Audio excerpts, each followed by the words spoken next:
The evening had drawn itself in with that peculiar solemnity which Oxford alone seems to manage, as though the stones themselves were conscious of their history. I had taken my seat beneath the shadow of St. Hildred's chapel roof, more out of habit than genuine piety, and listened as the first hesitant notes of Bach drifted through the dim nave. Music has always had the power to unsettle me, perhaps because it manages to be at once more rational than logic, and yet more irrational than love. The choir was assembled with practised elegance, and the organ gave voice above them. Yet it was not the beauty of the sound that held me, but rather something discordant behind it, not audible so much as sensed. A faint, acrid tang hovered in the air, mingling with the familiar dust of disused hymnals and the polish of pews. It was like catching the scent of a match struck hours before, long after the flame has gone. Lewis, I recall, would never have noticed it. He had a policeman's nose for beer and frying fat, but the subtler atmospheres of decay eluded him. I thought of mentioning it, but remained silent. The organ thundered again, and I allowed myself to drown in the fugue, my mind drifting restlessly through its own chambers. At intermission, I wandered alone into the quadrangle. Rain had begun its quiet percussion upon the flagstones, and the great oak doors of the chapel loomed behind me, shut now against the weather. I lit a cigarette, though I had promised myself I would not. The smoke curled into the damp air, and for a moment I imagined it mingling with that other smoke I had scented within, the ghost of some small combustion above the loft. I shook the thought away. A man grows fanciful when left too long with music and memories. Later, at home, with a glass of whisky and the Times crossword before me, I found my mind returning to the loft once again. There was a clue, ashes to 5 letters. The obvious answer suggested itself, but I refused to fill it in. The temptation of completion is too easy and too often wrong. I left it blank, preferring the silence of uncertainty. It was the following morning when the news appeared, tucked, without ceremony, between a minor ministerial scandal and a report on declining rail services. Dr. Julian Pell, organist of St. Hildred's College, died at 64, found slumped against the very pipes that had sung the evening before. A heart attack, so the report concluded. I read the line twice, as though repetition might alter its finality. Pell was a name I knew in the peripheries of Oxford gossip, eccentric, pedantic, devoted to the music he served, not loved perhaps, but indispensable. The paper did not mention the smell of burning, nor did it speak of the missing hymn book that I alone had noticed absent from his lectern. I had seen Pell often enough to know that the book was as essential to him as the keys beneath his fingers. These were trifles, I told myself. Men die suddenly. Objects are misplaced. Still some instinct tugged at me, the same instinct that makes a man turn back to check a locked door or reread a line of verse he already knows by heart. I poured another measure of whisky and sat staring at the crossword. Ashes to, again, dust, of course, the expected answer. And yet the scent that lingered in my nostrils was not dust, not the slow and natural settling of centuries, but something sharper, more urgent, something consumed. That night I dreamed of the loft. The pipes loomed like silent sentinels, and the music faltered into silence as smoke curled upwards into the rafters. I woke with the taste of ash in my mouth and the uneasy certainty that Dr. Pell had not left this world as quietly as the newspaper would have me believe. The city was waking when I dressed and left my rooms. Oxford does not easily give up her secrets, but she always leaves a trail of dust, and sometimes, if one listens carefully enough, even dust makes a sound. The morning after Pell's death was one of those dull September days when the sky presses low upon Oxford, and even the spires appear reluctant to pierce it. Lewis and I walked through the iron gates of St. Hildred's with the muted tread of unwelcome visitors. Mourning, I have learned, is never uniform. Some wear it as a badge, others as a mask, and many not at all. The porter greeted us with the careful solemnity of a man for whom the performance was as habitual as turning keys. "Sad business, sir," he murmured, and gestured vaguely toward the chapel, as though the building itself would confirm the tragedy. I thought I saw relief in his eyes, quickly hidden. Pell, I suspected, had not been easy company even for the staff who passed him daily. Inside the master's lodge the atmosphere was more polished. The master himself, a neat, spruce figure with spectacles that gleamed like second thoughts, received us with a courteous regret that never quite touched his voice. "A heart attack," he said, "is quite unavoidable." Julian Pell had been unwell for some time, though he concealed it. The college grieves his loss profoundly. Profound grief, I reflected, rarely makes itself known through memorized phrases. Still, I let him talk. Lewis asked the necessary questions with the bluntness of a man who believes in answers. When had Pell last been seen? Who found him? Was there a physician in attendance? The master replied in measured tones, offering detail without warmth. Pell had been discovered by a chorister, faint with shock. The doctor arrived too late. There was nothing more to be said, but there is always more. I noticed as he spoke that his hand strayed repeatedly to a small pile of correspondence on his desk, as though he were anxious to return to it. Not condolence letters, those would not yet have arrived. I glimpsed the heading on one. Solicitors, Wainwright and James. A trivial observation, but one that attached itself stubbornly to my thoughts. Lewis later remarked, as we walked the cloister, that the dons seemed shaken. I thought that they seemed rehearsed. Mourning at Oxford is often a matter of propriety, not passion. A senior fellow passed us with a bow too deep for sincerity. Another muttered that Pell had always been a difficult man, though gifted. A third said nothing at all, but watched me with the gaze of one calculating how much I already knew. We paused in the chapel itself, empty now, save for the faint echo of yesterday's music. I looked up toward the organ loft. The air was clear, yet I could not forget the tang of smoke. I asked the verger if anything had been disturbed. He assured me all was in order, save for the curious absence of Pell's hymn book. It had not been among his effects. Strange, I thought, how the absence of a book could feel like a presence. Lewis asked if such a thing could simply be misplaced. Perhaps, I said, but Pell was a man of ritual. He would no more misplace that hymn book than I would misquote Browning. Lewis smiled faintly at the conceit and let it rest. Outside, rain began to patter against the stone, gentle but insistent. We stood beneath the archway and watched the students hurrying by, heads bowed beneath umbrellas. A college in mourning, indeed, yet one could not help noticing that their pace was brisk, their voices rising with laughter as soon as they cleared the gates.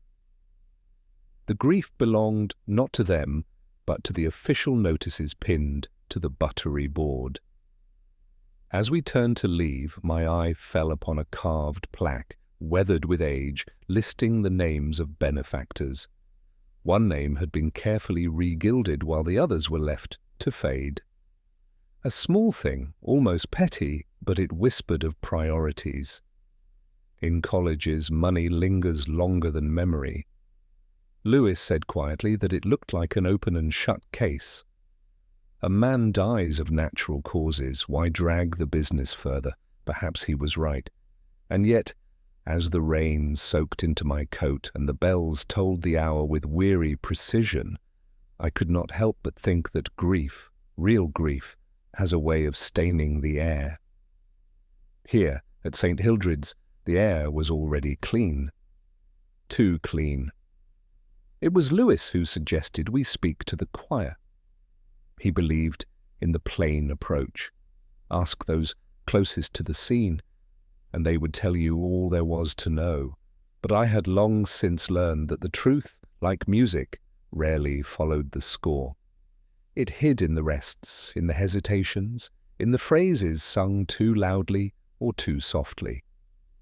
The rehearsal room was a chill space, its plaster walls marked with damp, the piano tuned often but never quite well enough. The young voices assembled there were polished, ambitious, and a little fearful. They knew we were not there to admire their voices. The choirmaster, a gaunt man with an expression of permanent irritation, assured us that Pell had been a demanding figure, exacting, intolerant of error. Some thought him brilliant, others thought him cruel. He was both, I suspected. When pressed, one soprano, a visiting graduate from the continent, confessed, after a pause too long to be accidental, that Pell had threatened to expose what she called indiscretions. She would say no more, though the tremor in her hands as she held the score told me enough. Pell had known her weaknesses, and he had not been gentle with them. Another chorister, a tenor with the kind of youthful arrogance that passes for charm, hinted at Pell's bitterness. Pell had been passed over for promotion to a senior fellowship. The appointment had gone to the dean instead, a man with less musical knowledge but greater political instinct. The tenor said it with relish, as though it somehow justified Pell's severity.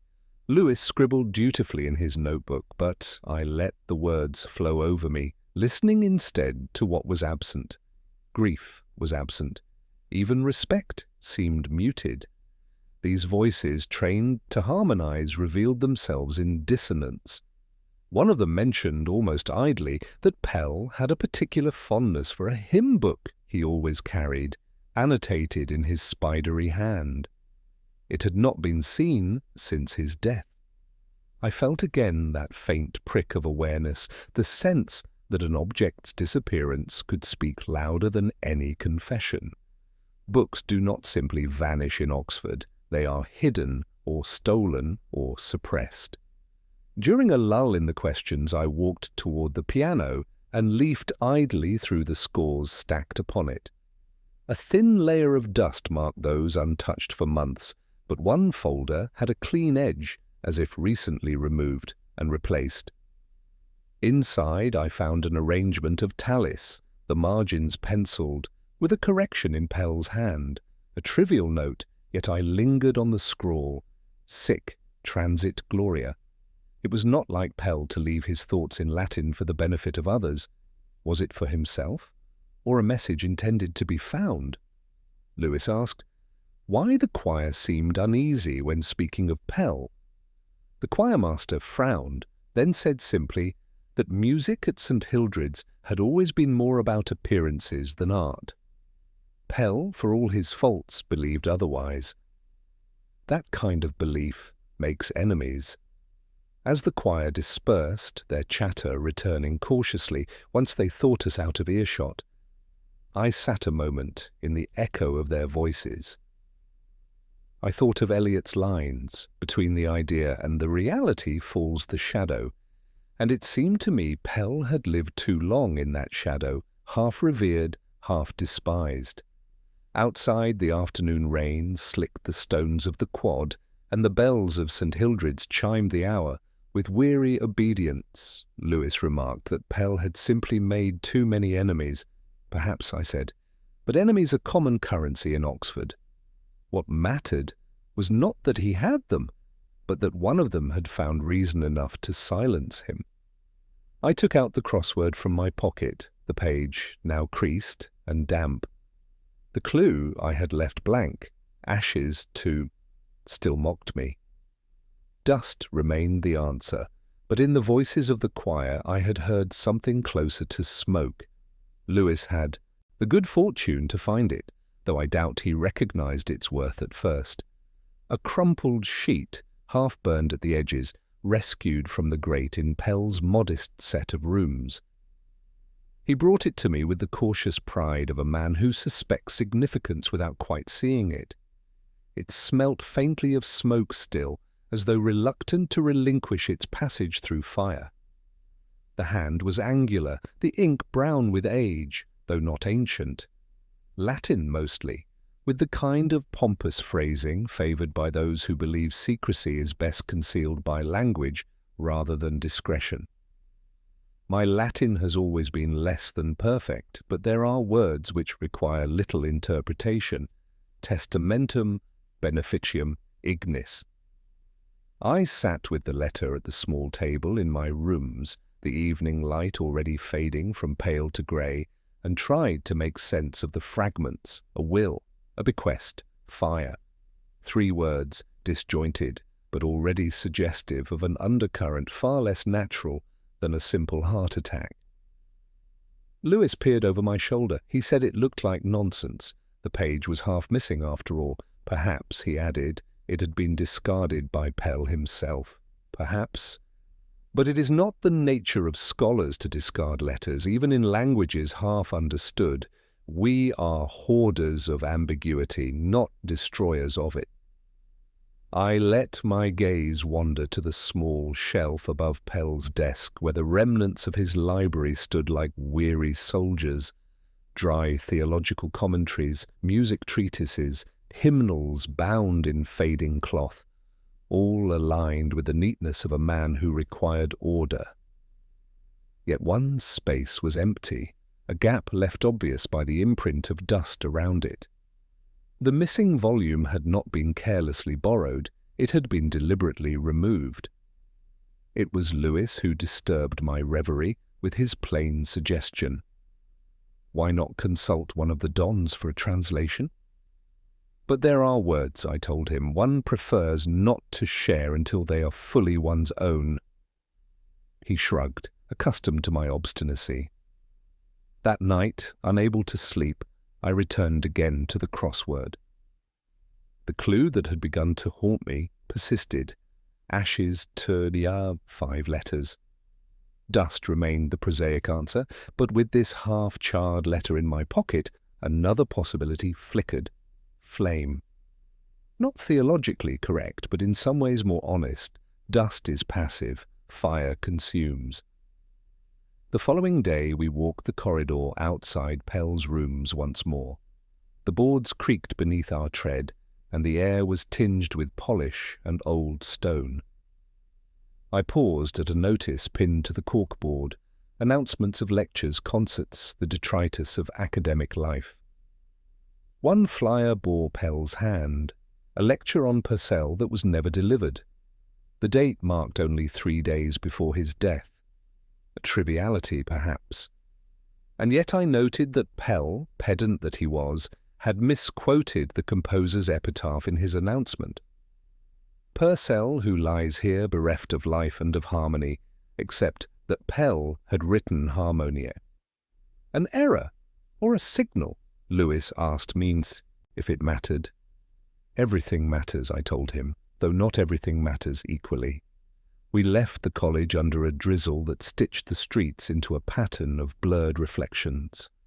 My mind returned again to the Latin, a will altered or contested, a benefit to be gained or lost, fire as the instrument of erasure. Even half a page of text can contain a crime if one reads between the lines. Back in my rooms I unfolded the letter once more. My eyes traced the fragments, hesitant yet persistent, and I copied them into the margin of my crossword, aligning them with the clue I had yet to complete. Dust, flame, testament, ashes. Each word circled itself like a moth around a candle. I poured another glass of whiskey and let the moths dance. And though I had no proof yet, only a scatter of phrases in a dead tongue, I felt the uneasy certainty that Pell had stumbled upon a truth others were desperate to keep hidden. Truth, after all, is rarely destroyed by argument. It is destroyed by fire. Rehearsals are curious things. They pretend at imperfection so that perfection might later emerge, yet in that pretense one often glimpses the truth that performance itself conceals. It was with that thought that Lewis and I slipped quietly into the back of St. Hildred's Chapel one grey afternoon. The choir was already assembled, voices rising tentatively in tallis before finding a fragile cohesion.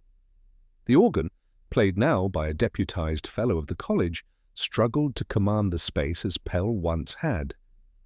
A thinness in tone, a hesitancy in the hands. The absence of Pell was not only in the sound, but in the uneasy glances exchanged between the singers. They were trying too hard to behave as though nothing had changed. Halfway through a motet, one of the altos stumbled, her voice breaking on a line she misquoted from Eliot. Between the idea and the act, she sang, instead of the reality. A slip so slight most would not have noticed, but Pell would have. I watched as the choirmaster frowned and corrected her briskly, though without comment, on the error itself. It was not the music she had mistaken, it was the poetry Pell had drilled into them, quotations he scattered like admonitions. That slip was a silence where Pell's voice should have been, and it unsettled me more than the wrong note. I left Lewis to his notebook and climbed the narrow staircase to the loft. The boards creaked with a tired reluctance, and the air grew cooler as I ascended.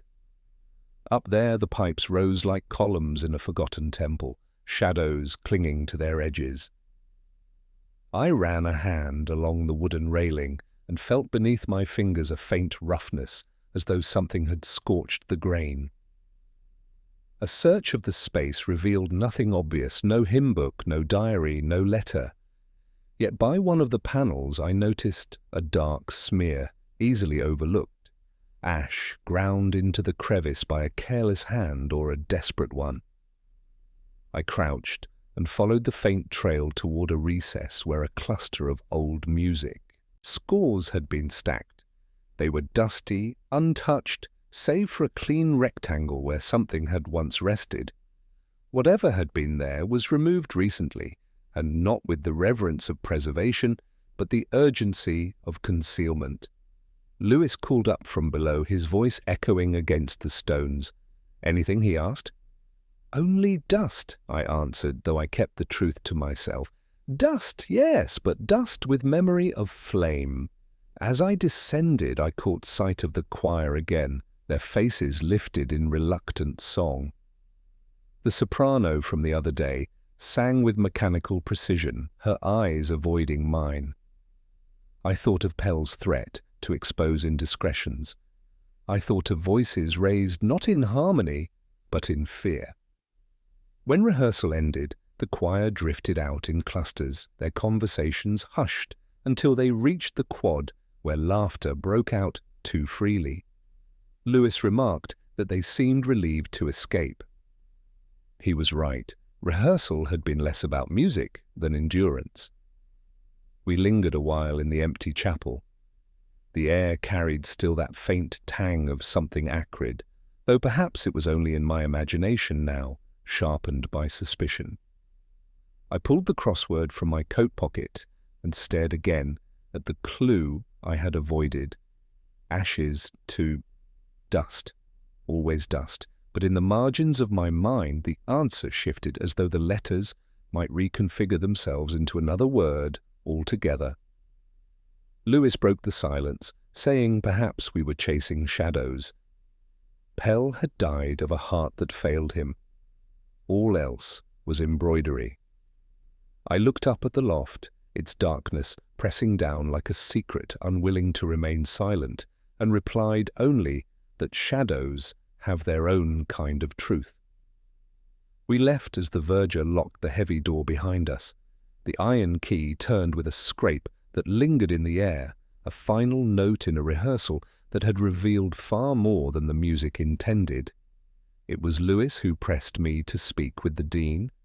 He believed, with that steady pragmatism of his, that institutions are always steered from the top, and that Pell's bitterness about his failed promotion might hold more weight than whispers of choir indiscretions or burnt scraps of Latin. So we found ourselves once more within the cloisters of St. Hildred's, treading the echoing flagstones until we reached the Dean's rooms. The Dean received us with a smile that seemed rehearsed. He was a tall man, handsomely dressed, his hair arranged with the neatness of one who knew his appearance mattered. He offered tea, which Lewis accepted, and I declined. His manner was confident but never warm, each word polished to a sheen. He spoke of Pell as a man out of step with modern Oxford, too rigid, too narrow, too much of another age. It was said with regretful kindness, but I heard in it the faint triumph of the victor. He had won the fellowship that Pell had coveted, and he wore that victory like a clerical collar, visible to all, invisible to himself. I asked if Pell had ever threatened him. He laughed, gently, as though such a thing were beneath consideration. Pell was difficult, yes, but harmless. Then too quickly he added that no one took Pell seriously. The words landed awkwardly, contradicting the gentleness that had come before. I stored them away. A man who denies too much is often admitting more than he intends. Lewis, emboldened by the tea, asked about Pell's finances, a flicker in the Dean's eyes, swiftly hidden. He spoke of stipends and modest means, but his fingers tapped once, twice, against the arm of his chair, a rhythm out of time with his words. Pell had known something, whether it was about money or reputation, I could not yet say. When we left, Lewis muttered that he did not like the man. I told him dislike was irrelevant. Even villains can be charming, and saints intolerable. What mattered was the dissonance, a phrase spoken out of tune, a gesture too swift, an omission too exact. Harmony, false though it may be, is easily broken if one listens for the crack. Later that day, I sought the librarian, a widow with hair the colour of faded parchment and eyes that revealed little. She admitted Pell had spent much time among the archives, searching for records of endowments and donations. "Old wills," she said, shaking her head, as though such documents were curiosities rather than weapons. He believed there was something amiss, she added, though she would not say what. Her voice, calm and steady, carried no overt suspicion. Yet as she replaced a ledger on the shelf, I saw her hands linger too long upon it, fingers pressing the leather as though reluctant to let it go. I asked her quietly if Pell had confided in her. She hesitated, then said no, but the pause was longer than the word. Back in my rooms, I unfolded the crossword once more. A new clue confronted me. Discord in harmony, 4 letters. The answer came quickly, rift. I wrote it in with unusual certainty, then stared at the intersecting words, ashes, dust, rift. The puzzle was arranging itself, though the picture it formed remained obscure. As night fell, I thought of Pell among the archives, of the Dean with his smooth denial, of the librarian's lingering hand. Each was a note in a chord, and yet together they produced not harmony but dissonance. False harmony, like a choir singing in perfect time, while each heart beats to a different rhythm. I poured myself a measure of whiskey and let the liquid burn down into silence. Somewhere in that silence lay the truth, waiting for the ear attuned to hear it. Lady Carswell was not a woman one encountered easily. Her presence lingered in Oxford as a rumour rather than a fact, the sort of benefactor who gave money without ever quite giving herself. The bursar arranged our meeting in her townhouse just off St. Giles, a grand Georgian façade behind which dust motes floated like secrets in the pale afternoon light. She greeted us with courtesy, though her eyes seemed to measure the intrusion. A widow, elegantly kept, her voice, low and deliberate, she gave the impression of someone who had rehearsed her answers long before the questions arrived. She spoke of Pell as an old friend, a man of integrity and devotion to the music of the college. She described his sudden death as a tragedy, though her tone was more dutiful than wounded. I asked if she had corresponded with him recently. She paused, too long for innocence, and said only that their conversations had been occasional, a matter of music and college affairs. But I recalled from the half-burned letter a phrase that echoed faintly now: beneficium, a gift, a benefaction, perhaps hers. Lewis, blunt as ever, asked if Pell had ever held anything against her. She smiled, not warmly, but with a precision that seemed designed to conceal. Everyone who knew Julian knew he had a sharp tongue, she said. He liked to imagine himself guardian of morality. He disapproved of many things. Her hands folded on her lap, the knuckles tightening just once before loosening again. I let the silence stretch until she filled it. He had once kept letters of mine, she said, letters that might have been misunderstood. I trusted him to destroy them. I assume he did. The assumption hung between us like the dust in the window light, visible, shifting, and uncertain. When we left, Lewis muttered that she seemed nervous. I thought she seemed careful. Nervousness fades with time. Carefulness is a habit. We walked back through the drizzle to the college. The chapel bell struck the hour with a solemnity that felt theatrical. I found myself lingering at the benefactor's board once more. Lady Carswell's name was prominent, freshly gilded, the letters bright against the dim stone. Pell, I recalled, had spent long hours studying endowments, wills, and conditions attached.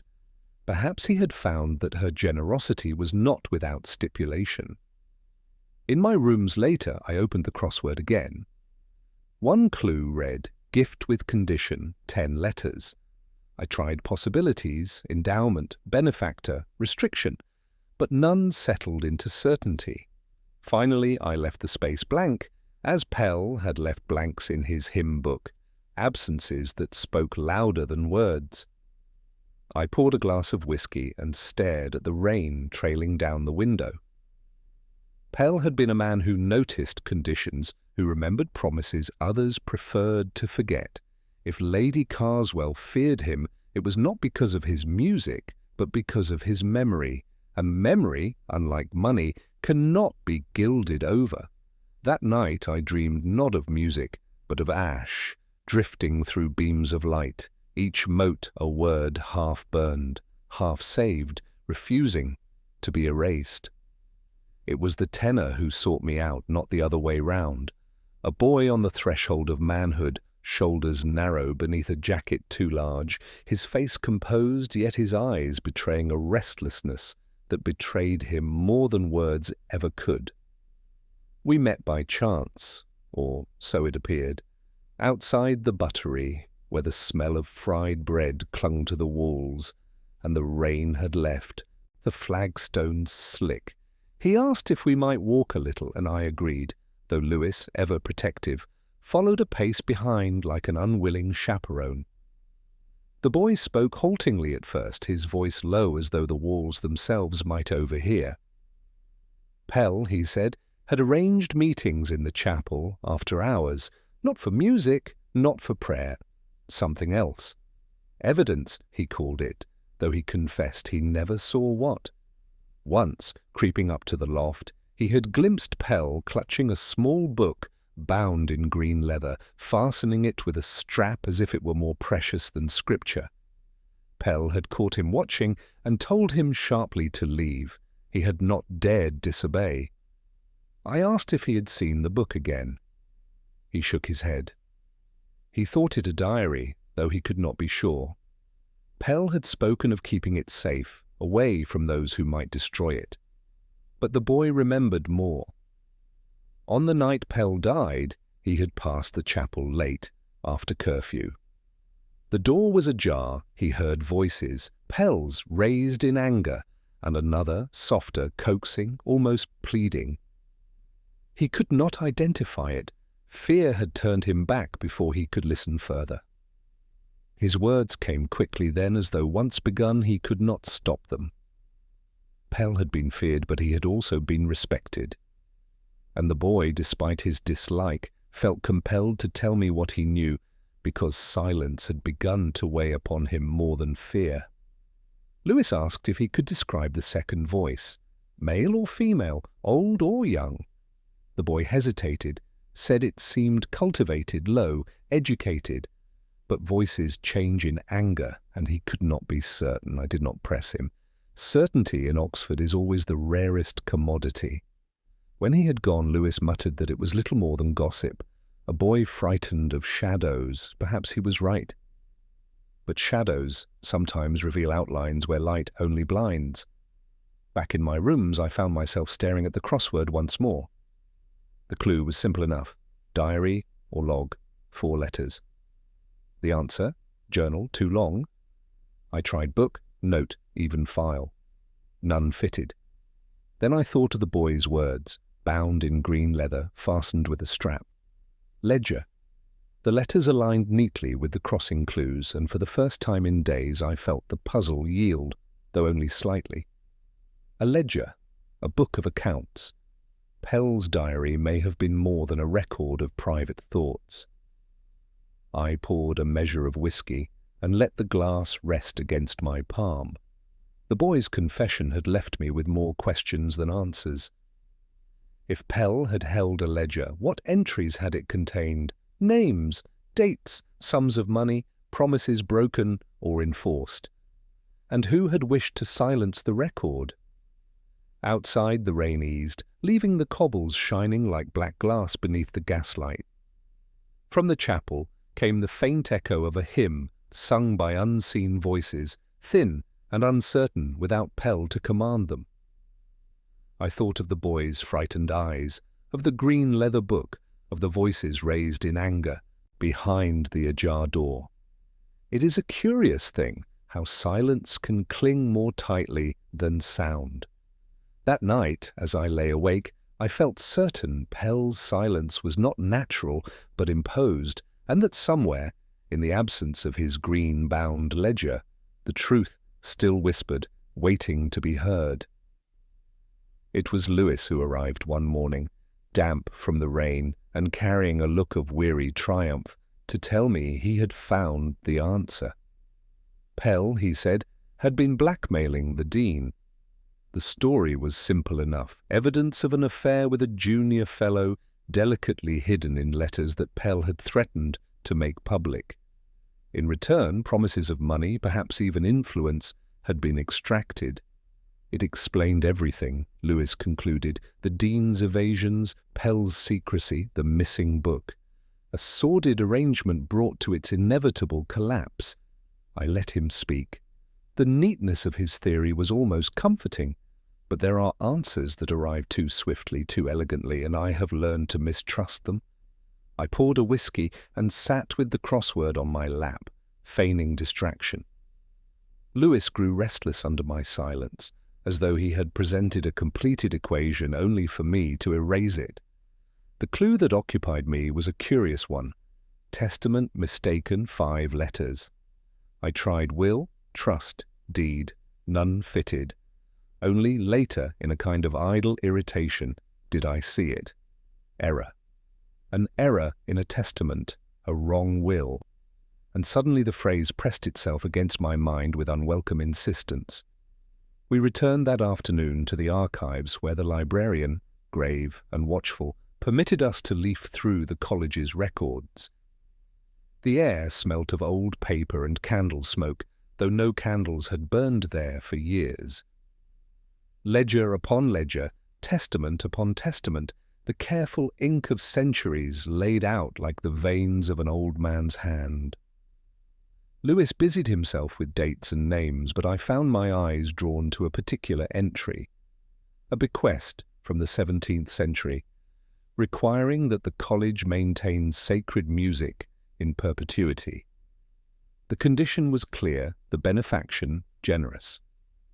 Yet in a later volume the wording was subtly altered, the obligation softened, the condition almost erased. It was a misquotation, as deliberate as Pell's Purcell error on the lecture notice board.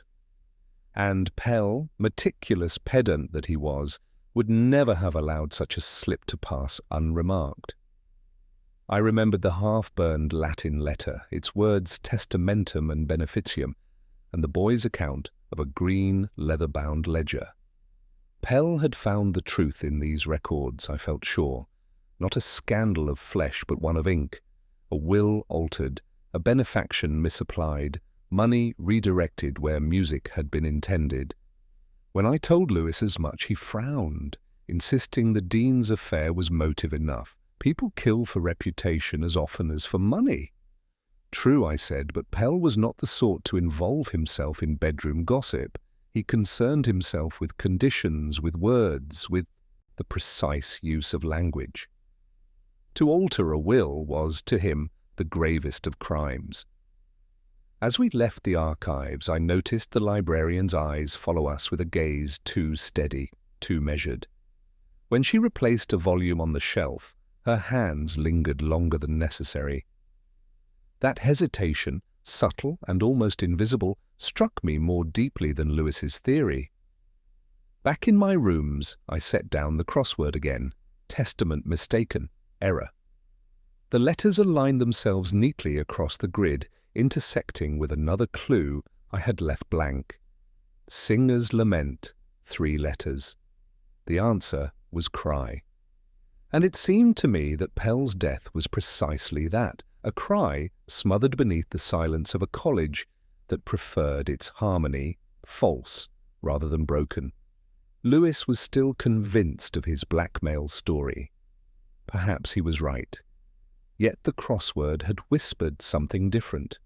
A wrong will, an error in testament, an obligation erased by a hand too careful. And Pell, pedant, organist, scholar of marginalia, had not been able to resist correcting it, even at the cost of his life. There are evenings when Oxford seems to dissolve into its own reflection, the rain glazing the cobbles until buildings appear less real than the shadows they cast. I walked slowly back to my rooms through such a night, the street lamps hazed, the air damp with smoke from chimneys, reluctant to give up their heat. And in that mist I found the answer waiting, not in sudden revelation, but in the quiet assembling of fragments too long ignored. Pell had not been a blackmailer. He had been a corrector, a man incapable of leaving a false note unchallenged whether in music or in law. He had discovered that the benefaction binding St. Hildred's to its sacred music had been altered, the obligation diluted, perhaps deliberately so. A wrong will, an error not of accident, but of intent. And Pell, unable to look away, had chosen to restore the truth. But truth is never welcome when it threatens the edifice on which others have built their lives. He had hidden the evidence in the organ loft, believing the loft a sanctuary, a place of pipes and hymnals where no one would look. Yet someone had looked. And in that narrow space above the choir, truth had been reduced to ashes. I sat with my whiskey and the crossword, though my mind was far from it. The clue before me read, Final Performance, 6 letters. I tried ending, epilogue, finale. None satisfied. Only Requiem seemed to fit, and with it the sombre weight of inevitability. Pell's Requiem had been written not in notes, but in smoke. The next morning I returned alone to the chapel. The choir had left. The verger was busy elsewhere. I climbed again into the loft. The air was stale with the memory of fire. On the floorboards I found a scattering of blackened fragments, so small they might have been mistaken for dust. One bore the faint trace of ink, an S, nothing more, curved and defiant against destruction. Pell had resisted. He had clutched at the book, struggled, inhaled smoke, and then his heart, overworked and long embattled, had failed him. Not murder by knife or gun, but murder by desperation, by fear of exposure. From the loft, the chapel stretched beneath me, pews in ordered rows, the altar dim in the morning light. I imagined the choir gathered, their voices rising in uncertain harmony, unaware of the silence above them. And I thought of Pell, his last breath mingling with the chords of the organ, a man who died for the stubborn belief that words, even old words inked in ledgers, mattered more than convenience. Lewis joined me later. He looked at the charred remnants and shook his head. "Could be anything," he said. "Bits of old paper." I told him no, these were the remains of a diary, a ledger, a record meant to endure, but instead consigned to ash. He asked how I could be certain. Because, I said, Pell left me the answer in his own way, the crossword, the misquotation, the gaps where words should have been. Ashes to dust, yes, but also ashes to silence. We left the loft, our footsteps loud on the boards. Outside, the rain had lifted, leaving the air washed and bright. Lewis asked what we should do next. I told him we would wait. Truth has a habit of seeping through like smoke under a door, and someone who feared what Pell had found, would soon betray themselves, not by what they confessed, but by what they omitted. That night, alone once more, I poured another measure and listened to the city settling into its uneasy quiet. In the distance, a choir practiced, their notes floating upward, fragile and imperfect. I thought of Pell, of his ledger turned to cinders, of his stubborn fidelity to words others would gladly erase. Music fades, ash lingers, and I wondered, not for the first time, if the price of truth was always silence.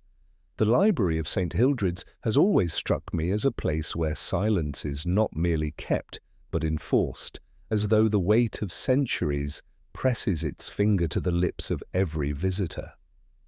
It was here, among the spines and the dust and the patient lamps, that I finally sought her, the librarian, widow of a man once connected, however distantly, to the tangled finances of the college. She welcomed me without welcome. Her face composed, her voice level, her movements measured with the precision of one who has lived too long among catalogues. She spoke of Pell in tones neither affectionate nor hostile.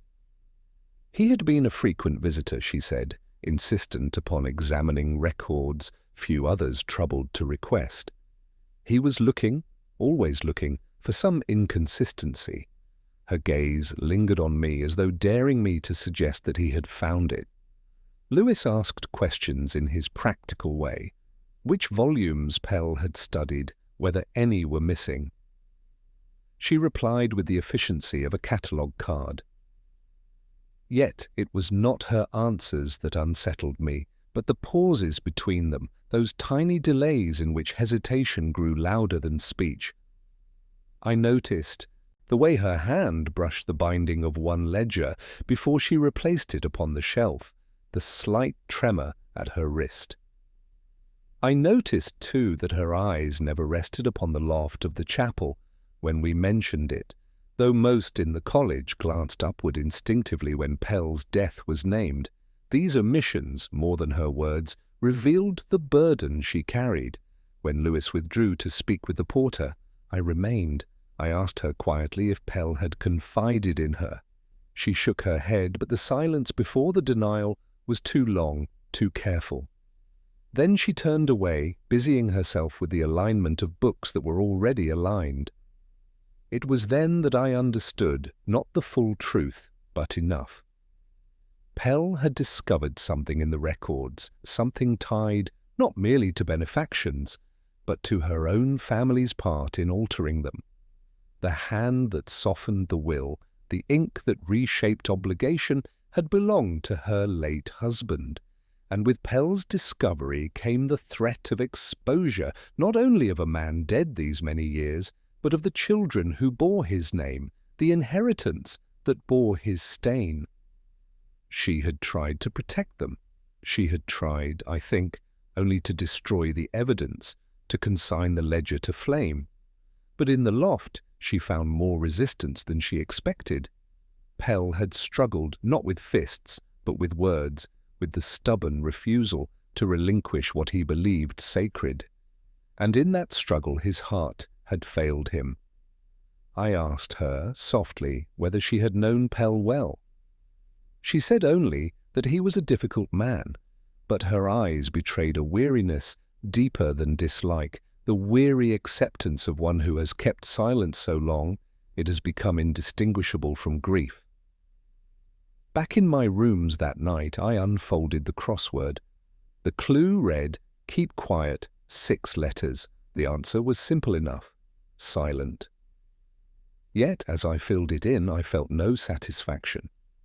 Silence, after all, is rarely simple. It is layered, deliberate, protective. It conceals not only guilt, but love, not only shame, but loyalty. I poured another whiskey and thought of the librarian's hands resting on the leather bindings, of her voice, steady yet strained. She had spoken little, yet I had heard enough. Some crimes are not committed in malice, but in desperation, a desperate silence clinging to the ruins of a name. Outside, the rain began again, tapping against the glass with the persistence of questions unanswered. I let it play its rhythm and did not move.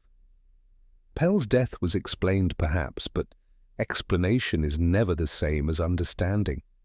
And I, listening to the silence of the library echoing in my mind, was not wholly certain of anything at all. The memorial service was held on a morning of thin light, the sky stretched grey and unbroken, as though Oxford itself had drawn a pall across its face. I sat alone toward the back of St. Hildred's Chapel, where the air was cool and faintly perfumed with candle wax and damp stone. The choir assembled with studied solemnity, their voices subdued, the organ hesitant under an interim hand. It was a curious thing, hearing them begin with the hymn Pell had always avoided, "Oh, for the wings of a dove." The omission had never seemed significant before, but now, in its sudden restoration, it carried the force of a confession, a choice reversed, an absence made present. The notes rose into the vaulted roof and lingered, fragile, like a plea unheeded. I watched the faces of the congregation, dons and students, porters and fellows, all wearing expressions borrowed from convention. Lady Carswell bowed her head with the grace of someone accustomed to public ceremony. The Dean, his mouth set too firmly, seemed less grieved than guarded. And the librarian, she sat with hands folded tightly in her lap, eyes fixed upon the hymn book, as though willing herself to believe in the words she read. Lewis leaned toward me at one point and whispered that justice had been done. I made no reply. Justice, if that is the word, seemed a pale and compromised thing in that chapel. Pell had died not by knife nor bullet, but by silence and smoke, by the desperate attempt of another to protect what could no longer be preserved. Was that justice, or merely the inevitable consequence of truths too long hidden? When the service ended, the mourners drifted out in careful pairs, their voices low, their steps measured on the stone. I remained seated, listening to the final chords reverberate through the loft. For a moment I could almost see Pell there again, hunched over the keys, his hymn book open before him, pedant and perfectionist to the last. On the small slip of paper folded in my pocket, the crossword remained unfinished. One clue persisted: music for the dead, 7 letters. I had written it in, of course, requiem, but even the correct answer felt inadequate. Pell's requiem was not in the printed service, nor in the organ's faltering chords, but in the ashes that had drifted through the loft, in the silence he had left behind. Outside, the rain began once more, tapping gently against the ancient glass. I walked slowly through the quadrangle, my coat collar turned up, my mind heavy with the contradictions that never quite resolve themselves. A man dies for truth, another kills for loyalty, a college hides for survival. And I am left to listen, to notice, to remember. Lewis caught up with me at the gate. He asked again if it was over. I told him that cases end, but endings are rarely conclusions. He frowned, not satisfied, but let the matter rest. I left St. Hildred's with the bells sounding faintly behind me, their tones neither mournful nor triumphant, but merely persistent. And as I walked away across the rain-darkened stones, I found myself repeating the last line of the hymn, as though it were both prayer and question. Oh, for the wings of a dove. The music lingered, though the organ loft lay empty, and I walked on, not wholly certain of anything at all.